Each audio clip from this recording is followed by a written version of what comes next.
Bonjour à tous et bienvenue dans cette première vidéo d'une série dans laquelle je vais vous raconter l'histoire des New York Yankees.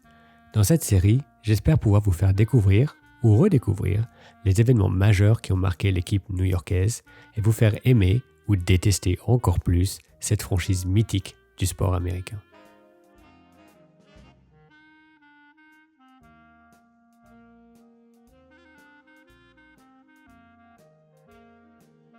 La franchise voit le jour après la saison 1902, lorsque l'American League et la National League signent un accord qui met fin à la guerre entre les deux ligues qui bataillaient pour les joueurs et l'attention des fans.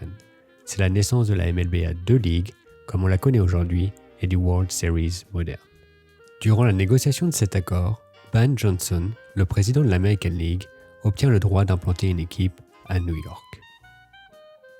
Des frictions vont émerger avec John T. Bruce, le propriétaire des New York Giants, la franchise déjà établie dans la ville pour la National League et qui est opposé à l'implantation de l'équipe à Manhattan. Mais en vain. Frank G. Farrell et William Stephen Devery vont acheter la franchise new-yorkaise de l'American League pour $18 000. Et l'équipe va s'installer entre les 165e et 168e rues dans un stade officiellement appelé American League Park, mais souvent surnommé Hilltop Park. À cette époque, l'équipe n'a pas encore de nom officiel. Elle est alors appelée New York Americans, en référence à l'American League, ou bien New York Highlanders, un surnom dont l'origine est souvent attribuée soit à l'altitude élevée de Hilltop Park dans Manhattan, soit à une référence aux origines écossaises et irlandaises du président de l'équipe, Joe Gordon, et la célèbre unité militaire écossaise des Gordon Highlanders. Les Highlanders vont perdre le premier match de leur histoire, le 22 avril 1903, à Washington, 1-3 face aux Senators, mais l'emporter le lendemain sur le score de 7-2. Le premier match à domicile, à Hilltop Park des Highlanders, est joué le 30 avril 1903 devant 16 243 spectateurs qui vont assister à une nouvelle victoire face aux Senators, 6-2. Les Highlanders vont finir cette première saison à la 4e place de l'American League sur 8 équipes au total, avec 72 victoires et 62 défaites. Ils vont connaître plus de succès lors de la saison 1904, porté notamment par le lanceur Jack Chesbro, qui va engranger 41 victoires, un record qui tient toujours pour une saison en American League.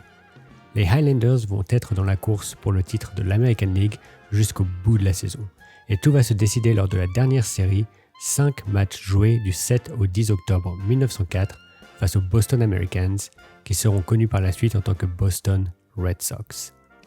Ce sont donc les prémices d'une des plus grandes rivalités du sport américain qui vont tourner en faveur de Boston, qui prend le meilleur sur New York et le titre en American League.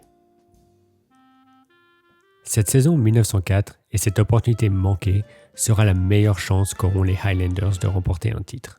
Ils finiront deuxième encore en 1906 et 1910, mais assez loin de la tête, et ils seront le reste du temps bien plus souvent dans le bas du classement que le contraire. L'équipe touchera le fond en 1912, finissant bon dernier de l'American League avec un bilan de 50 victoires, 102 défaites et un pourcentage de victoire de 0,329, le plus bas de toute l'histoire du club. Les propriétaires, Farrell et Devery, investissent peu et peu fréquemment dans l'acquisition de nouveaux joueurs et l'équipe a également du mal à attirer du public à Hilltop Park. Le premier capitaine des Highlanders/Yankees est Clark Griffith, de 1903 à 1905, un lanceur et manager et aussi considéré comme l'un des pères de l'American League, ayant convaincu un bon nombre de joueurs de passer de la National à l'American League quand cette dernière débutait et de ce fait boostant sa crédibilité. Il sera suivi par Kid Elberfeld, un shortstop de 1906 à 1907, puis Willie Keeler, un joueur de champ extérieur de 1908 à 1909. Le dernier capitaine de cette période sera Hal Chase, un joueur de première base de 1910 à 1912, considéré comme l'un des meilleurs joueurs à sa position et comme la première star de la franchise. Son héritage est cependant assez controversé, avec beaucoup de conflits avec le management de l'équipe. Il est également soupçonné par beaucoup de paris et trucages de matchs. Il y aura des enquêtes, mais il ne sera cependant jamais condamné ou banni du baseball professionnel. La franchise a besoin de renouveau. Elle a besoin de changer d'air et elle va trouver ça à l'aube de la saison 1913 et lors de la décennie qui va suivre. Mais tout ça ce sera le sujet d'une autre vidéo. C'est tout pour cette première partie consacrée à l'histoire des New York Yankees. N'hésitez pas à me faire vos retours et on se retrouve bientôt pour la suite.